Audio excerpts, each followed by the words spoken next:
What's up, ModelFAs? David DeCelle here, CEO of ModelFA and your host of the ModelFA podcast. And I'm very excited to bring Matthew Awai to our show today. Him and his partner actually reached out to me cold a number of months ago, and what they're building is very impressive, especially in today's day and age where all of you are leaning heavily into streamlining your systems and processes within your tech stack, trying to pick up a minute here, an hour there, and become more efficient, be able to scale with less team members and be able to allow you and your team members to focus on more higher level activities rather than being stuck inside of your tech stack, making sure everything is streamlined. But with that said, we have Matthew from Advisor Tech Partners. Matthew, welcome to the show. Hey, thanks for having me, David. I'm excited to talk about streamlining processes, introducing automations, and to have a fun conversation. All right, let's rock. So, where are you based out of? I forget from our first call. Yeah, so based out of San Diego, originally from LA, and it's kind of how Jeff and I met. He works virtually, or he worked virtually at a San Diego office, and we just killed it there and essentially moved on to better things. And yeah, we're a virtual shop. We don't do anything in person. And we've had offers to go out to advisors like out in Minnesota, but we like to stay at home base to get all the work done.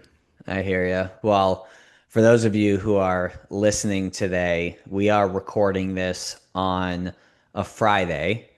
It's 10 a.m. Eastern, which means Matthew is up bright and early, recording at 7 a.m. his time. So, thanks for waking up early for this today. Oh, yeah. Walk us through a little bit about your background. So, you know, how'd what'd you do before Advisor Tech Partners? I'd be surprised if you came out of the womb and you had the company for all these years. You probably had some steps in between that ultimately led you to our industry and to support advisors. So walk us through a little bit of your backstory.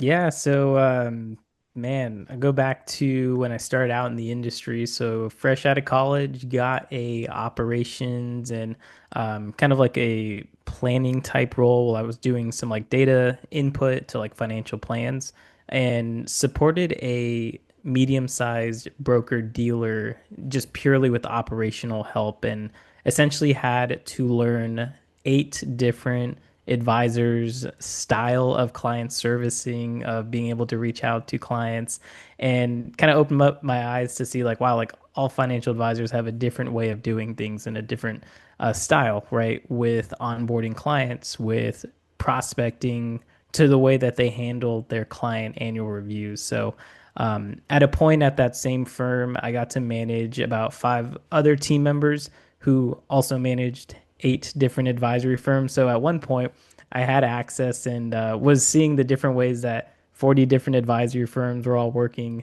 differently. So kind of sparked my interest in seeing, well, I'm only on this operations side and I can only go about an inch deep and a mile wide. So I wanted to give it a chance to try to get into a RIA firm and kind of just go the distance and seeing what I could do if I was working full time at a firm. So made the jump. It was the firm at San Diego that Jeff and I had met at.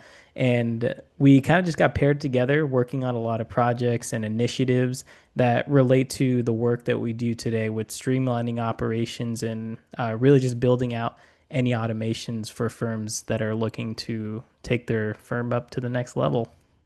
Love it. So how long were you working at the broker dealer before you guys branched out and started Advisor Tech Partners? Yeah, so I believe we were there at the RIA firm for about a year. Previously, I was at the broker dealer for about a year and a half. So I'd say pretty early on in the career, just about at the 3 year mark, I joined Jeff because he had established Advisor Tech Partners before, and he'd been consulting with advisors with marketing efforts and he really just saw the value, and I saw the value in him being a business partner as well. So we made the jump, and essentially we've been doing this ever since, and it's been fun. Like it's been extremely fun, kind of getting back into that groove of like learning different advisory like styles, the way that they're doing prospecting, and also too like giving our opinions there on like what they should be doing. It's kind of refreshing to hear when advisors are like, I need you to tell me what to do because I've been doing this for a while and it doesn't seem like it's happening. Love it. Now, what was that like? So I'm trying to think through that inflection point where you go from presumably earning a salary to then having to create dollars out of thin air by, selling firms on the service that you guys provide. Um, I'm curious to know like what that was like. Did you always have some entrepreneurial blood in your system and you were just kind of chomping at the bit to get out of, the salaried role? Or I guess walk us through kind of the mental shift that you needed to make to ultimately uh, go out on your own slash, of course, partner with Jeff. Yeah, I'd say it was actually the opposite. I definitely I was the type of person to like look at the corporate ladder, see how to make the moves and kind of jump up, right? And keep going and leveling up. But um I'd been searching for another job at a period of time where like I left that firm and essentially Jeff approached me after a while saying, "Hey, like I'm actually leaving this firm too. Um, I enjoyed working with you. Do you want to partner and actually start this business with me or continue working in this business with me?" And my first thought was like, I like Jeff. He's a cool guy and we get along, but I winced. I winced because I was like, I don't know if I'm the entrepreneurial type. I don't know if I'm Hmm. the person to like kind of go out there and just get random things done outside of the 9 to 5. But I gave it a shot. I gave it a real shot and kind of surprised myself with the way that my work ethic had evolved into being a business owner and essentially knowing it doesn't stop. Like there is no stop. There's no clock on, clock off. It's you're always on. Love it. So what are the like different pockets of clients that you serve in terms of like the size of the firm? Is it more solo RIAs, ensemble folks, enterprise level, all the above? Like help us understand the types of people that you find yourself working with currently. Yeah, I'd say it's definitely all of the above, and our services really reflect that because we know some firms out there that do consulting work that may price it based on the size of the firm, but most of our services that we engage with the new client doesn't matter if they're a big firm, small sized firm. Essentially, we understand that the scope of work and the project that we're going to be doing is the same amount of work.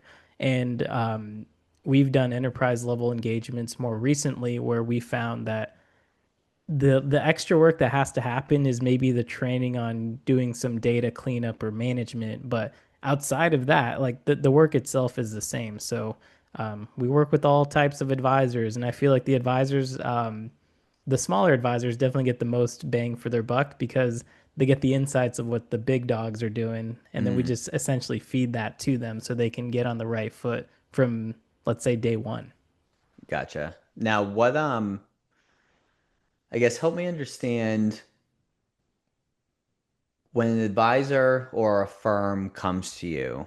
I'm curious to know like the problems that they're facing and ultimately how you're helping address those.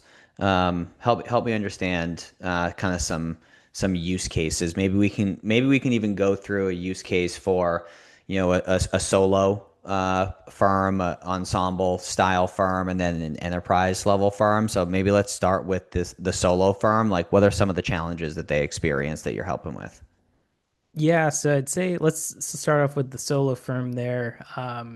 Typically, they'll have maybe just themselves, maybe some admin support that they outsource, but what we find is advisors trying to make the best and most efficient use of their time And that's typically when they'll come to us saying, hey, like I'm going to be prepared to hire someone in the near future, whether that's in a couple months, a year, or the counterpart to that is, hey, like I'm just going to run this myself. I don't want to hire anyone. And I just need a way to automate certain parts of my practice. How do I do that?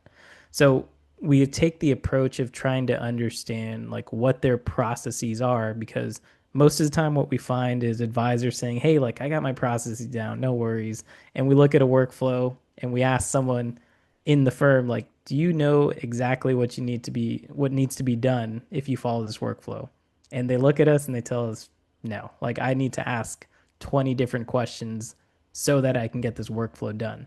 So that's the approach of an advisor looking to hire someone, maybe has someone onboarded already, and just really needs to streamline their process with building out more efficient workflows, asking the right questions. And on the counterpart of that, for the advisors, it's just a solo person running their shop. Maybe they're doing the email processing for new clients, like an onboarding experience. We can essentially identify portions of their workflows or portions of their processes and set up a trigger so that when something happens, we can send out an email. When some sort of action item happens, we can automate the process of going into their marketing software and updating that contact. So I'd say it definitely ranges from what advisors are looking to have help with. But on the enterprise level side, we are currently engaging with the firm right now that is trying to get all of their processes off of a ticketing system and into their Wealthbox CRM because they want to be able to run the data inside of their CRM, stay more compliant, more friendly there, just so that they actually have records on their contacts. So we're going through a major project talking about what are all these processes, how do we build them out as workflows, does it make sense to create as a task template versus a workflow? And then how do they manage the contact itself in Wealthbox afterwards?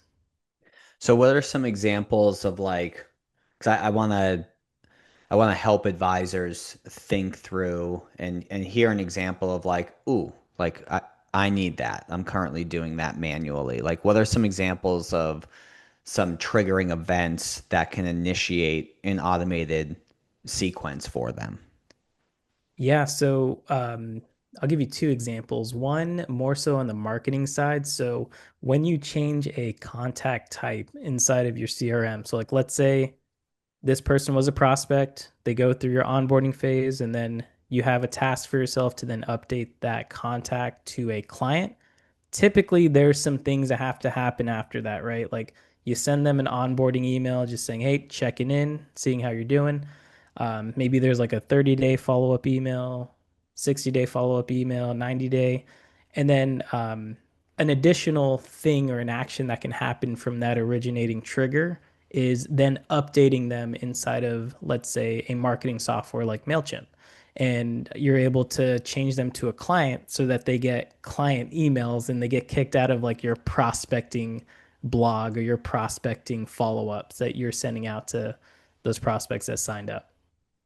Awesome. And I have some follow-up questions on that before we go through a second example. But so, um, if I'm understanding it correctly, rather than having to like manually go and remove them from one list and add them to the next, all you need to do is status them appropriately in your CRM. Um, with that said, so I'm thinking about some of our coaching methodology, um, where after a new client is onboarded, usually, 30 to 60 days, sometimes 90 days after that is we trigger or we coach the advisors to trigger a meeting with the client to do what we call an interactive client survey. And it's a way to be able to solicit feedback from them on the experience so far, make sure the experience is so good that they not only never want to leave, but they can't help but talk about you to other folks that are important to them. And we also go through and make sure to educate them on the list of services that the firm provides, as well as identifying them as like gold mines or landmines. Like, are they willing to make introductions, or does that make them uncomfortable? So we coach advisors to bring them through that conversation to hit on all those points, and we have particular language to tee up that conversation that can be done over the phone, or it could suffice over email. So in theory, what I'm hearing is once someone's status as a client, they could upload that email template to the system and it can automatically go out at whatever time frame you want, let's say 60 days, to tee up that meeting, include a calendar link to schedule it, things of that nature, correct? Yeah, and actually, we would probably suggest doing it as the account gets opened. We see a lot of firms seeing like that's like the day number one when a client is a client, or like when the paperwork is signed. So you'll have that step of like DocuSign or e-sign complete. So once that step of the workflow is actually checked, that will then trigger the 60 day, the 90 day, whatever frequency email you want to send out directly from your email domain, whether it's Outlook or through Gmail. Okay, cool. And with that said, um, what other, like, I'm thinking of things like, okay, you got to get them your ADV, and if you get audited and there were three instances in which you forgot to send the ADV, that becomes an issue. So I'm thinking, okay, whatever your Yep. review cadence is, you can automate the initiation of scheduling that review meeting. What are some, I'm based on your head nods, I'm assuming those are very doable, and what you're helping folks implement. But what are some other things that you're helping take off the advisor's plate and, frankly, their staff's plate, to just be streamlined? Yeah, I'd say definitely with the prospecting side, we know a lot of firms are very heavy on the prospecting with new people, whether it's a lead list, it's a prospecting source like seminars, maybe inbound YouTube subscribers. Essentially, what we try to do is get it from the source. So we try to get all the information from their calendaring system, ask the right questions, but not too overbearing, and create the contacts automatically inside of the CRM and launch a workflow so that the team knows what has to happen before this prospecting meeting, what has to happen after this prospecting meeting, and essentially kind of building on top of that with the processy side. We want to make sure that they at least have some sort of follow up cadence, like a first follow up, a second follow up, just to make sure that the prospect doesn't actually fall outside of the pipeline and you kind of miss those new opportunities. But automation wise, definitely the contact creation, getting a new opportunity inside of the CRM, and then also launching a workflow so that the team understands what they need to do. Gotcha. Now, what are some of the more complex builds that you've done with larger enterprise style firms? Yeah, so this one was extremely unique to us. And when Jeff and I had initially had our call or we saw the information pop in, we were like, there's no way. Like, we cannot engage with this firm. It was a seminar actually provider firm for financial advisors.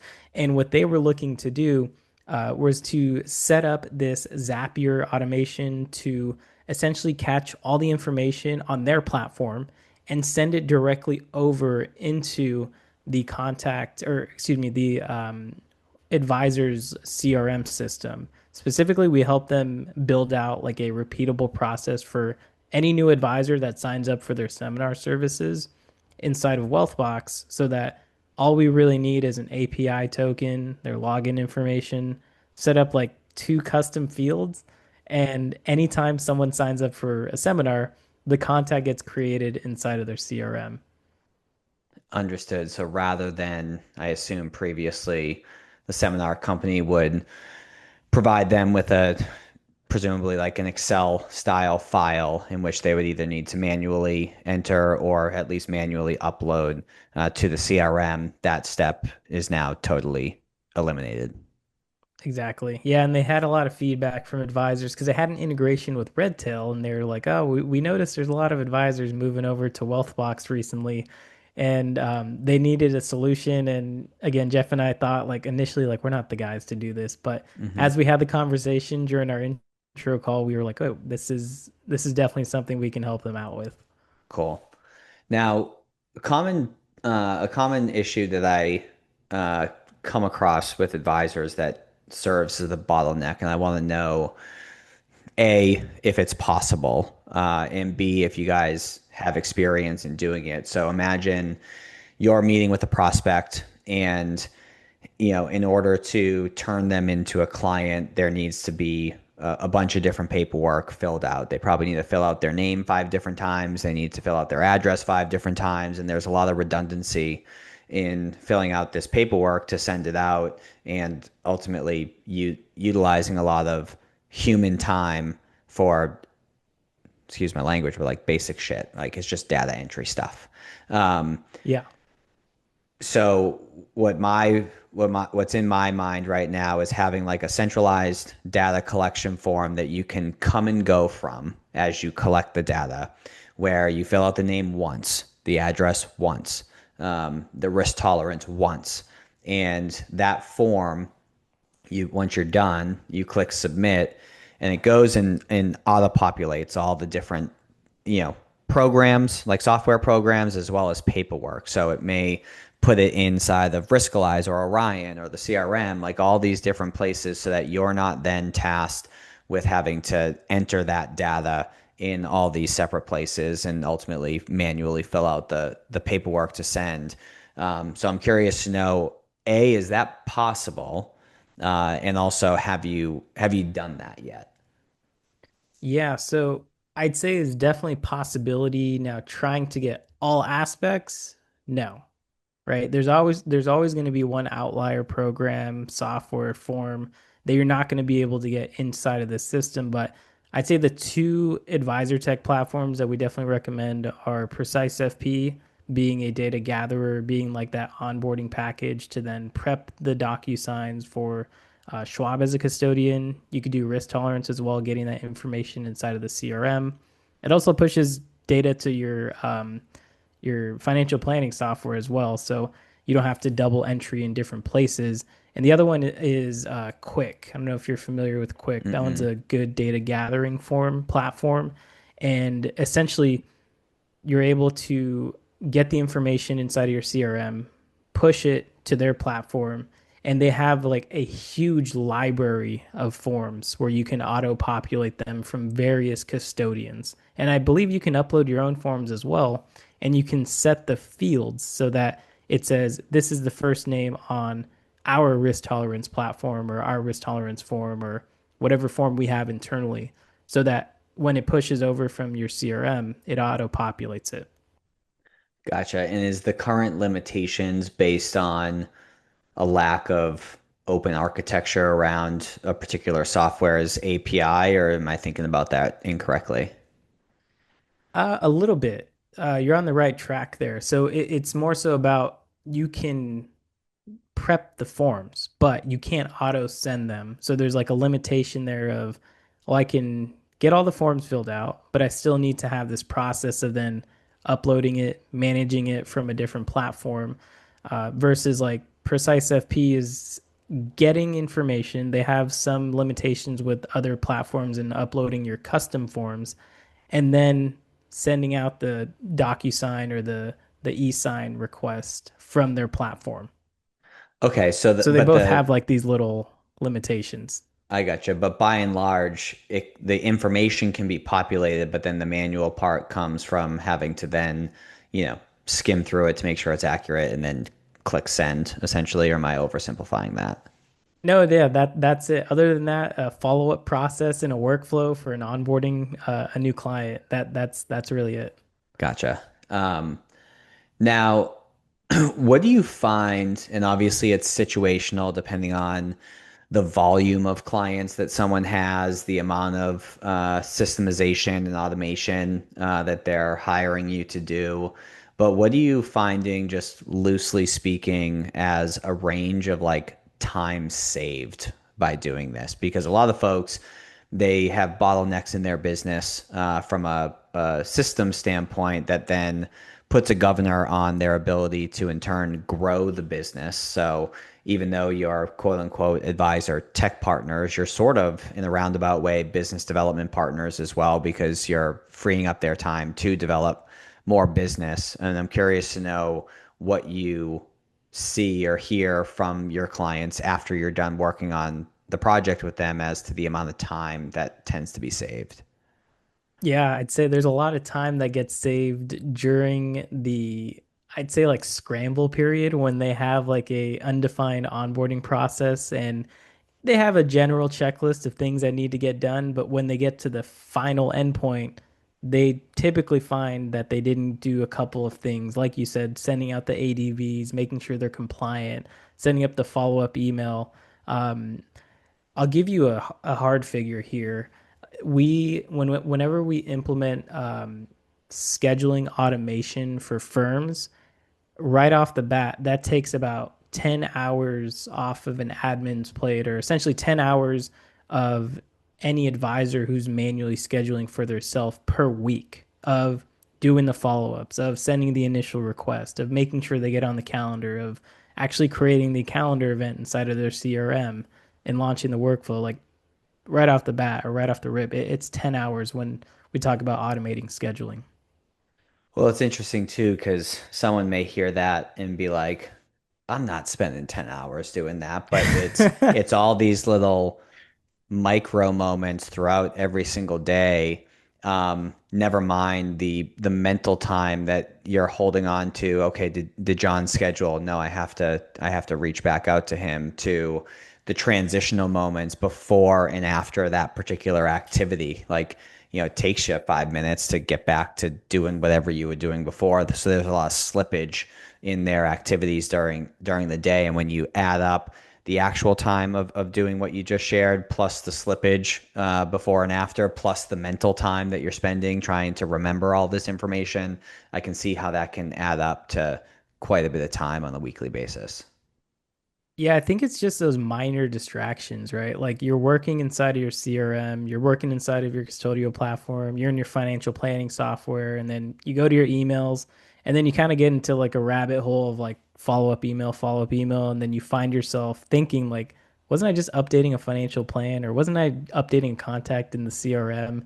So just like you said, those minute distractions and take you away and you have to get back into the mindset of financial planner. I'm in the mindset of operations. I'm in the mindset of marketing, like whatever responsibilities you own at your firm. Gotcha. Now, before we start to wrap up here, um, you know, systemizing people's processes and helping with automation, that's sort of like the initial level, call it. And then beyond that, AI is becoming more and more prevalent in our industry. How deep have you guys gone down that rabbit hole in putting that underneath your umbrella of services that you're providing, and what are some use cases if you have gone down that path and started building that into what you guys do? Yeah, you know what? That's a great question and something I probably can't answer very intelligently on. Internally on the business, Jeff and I definitely utilize AI with helping us write scripts, kind of going back and forth as like a thinking buddy. And what we're really waiting for is to build out agents. And we've made these suggestions to firms that are willing to commit to one AI platform to build out an agent that is basically for them and for their firm. And there's a lot of setup that goes into it. There's a lot of data importing, there's a lot of training. And sometimes when we have these conversations with advisors, they just find it too daunting and they think like, you know what, this would take up more of my time and I don't think I would see the ROI on it. But if the firms have the resources to build a AI agent that is a associate advisor, an AI agent that is a CSA, an AI agent that's a lead advisor, those things can definitely be helpful for themselves internally and also kind of like as a resource bank for new employees and for people that they're looking to onboard to their internal team. And don't get me wrong, you should always have your door open for questions for new employees. But if you were able to essentially upload a majority of what you know as a CSA, as a lead advisor, as an associate, and train your own AI agent model and have that serve as like the question and answer book. I think a lot of firms will find value from that, especially if you're a firm that's growing rapidly and onboarding a lot of new team members. Love it. Well, cool, man. This has been great so far. One of the final questions that I have here that I ask all of our guests is about a book that's had an impact on them, and it's a book that I've read that I've heard from a number of our guests already. So if you hear this book and you have not yet scooped it up, it's continuing to be brought up, so you should probably check it out. But it's The E-Myth by Michael Gerber. Walk us through some of the impact that that book has had on you. Yeah, I think just thinking about it from the other side of being an employee, it definitely helped me understand, like why am I doing the things I'm doing right now? So when I would look at operational tasks, I recognized a lot of things that could be repeated, a lot of things that could get documented, and essentially thinking for that next person behind me who is going to take on my role, right? As I elevated through the firm. Switching gears, talking about this as a business owner, Jeff and I actually just hired our first admin, and we have done all the prep work beforehand since we started Advisor Tech Partners, thinking about processes internally, just to see like when this day comes, how do we actually give whatever's living up here to the new person without having so much overlap of like questions and answers and Hmm. questions and answers. And it served us extremely well thinking about what is our task, like what are we trying to achieve, what's the standard operating procedure here of like step number one, two, three, and then finally giving like kind of like a brief description as to like what has to be accomplished for this task, what has to be accomplished for this workflow. um, so it's definitely helped us as we are scaling Advisor Tech Partners and trying to serve more financial advisors out there. Have you come across scribehow.com yet? I haven't, but you tell us Oh, about a platform, we'll check it out. I am going to save you a ton of time, and this is for advisors too. So scribehow.com. You mentioned creating SOPs. So imagine you have this tool running in the background and you do something, right? You create an automation through, uh, for Wealthbox, right? As an example, and you want your admin to be able to do that. Or maybe you want to have a new service model for advisor tech partners where if someone's budget conscious, you can give them the SOP on how to accomplish what they want to accomplish, and they don't have to hire you directly. And since you're not spending the time on it, you can price that more favorably for some of the folks that are more budget conscious. What happens is you have this running in the background, you do the thing, whatever it is, you don't have to talk or anything, and you click done and it spits out a typed up version of the SOP just because it sees where your mouse goes, what you click on, what you did, and then it outlines everything for you automatically without you having to actually type everything up. I have a bunch of clients utilizing that to create SOPs, so that may help speed that process up, and maybe create a Oh new line yeah. of revenue for you guys. Love it. Yeah, we just use Loom videos right now, and we use it for our clients as well to try to train them and coach them, but we'll give this a check. We'll check it out. I think you'll like it. Well, cool. Yeah. Um, well, Matthew, if someone is getting drug into their business and they want to free themselves of some of the workflows and manual stuff that they're doing, where should they go? Where can they find you? Yeah, I'd say YouTube channel first. We got a lot of guides, a lot of free resources there where essentially we are using Loom to kind of screen record what we believe advisors should be doing, offering best practices, and really just answering the questions about their CRM and other advisor tech platforms. So, YouTube channel first. You can always reach out to us and get on our intro call through our website. And send us an email, LinkedIn message. We're available by many channels. Love it. And I think it's just advisor techpartners.com. Correct. All right, excellent. Cool. Well, Matthew, I appreciate you hopping on today again, bright and early, your time. Tell Jeff I said hello. And for everyone tuning in today, appreciate your time and attention. Go check out the Advisor Tech Partners YouTube channel as well as their website and get streamlined so that you guys can save some time and reallocate that to your families, or if you're in hyper growth mode, reallocate some of that time to grow in the firm and get out of the weeds. But Matt, appreciate you hopping on.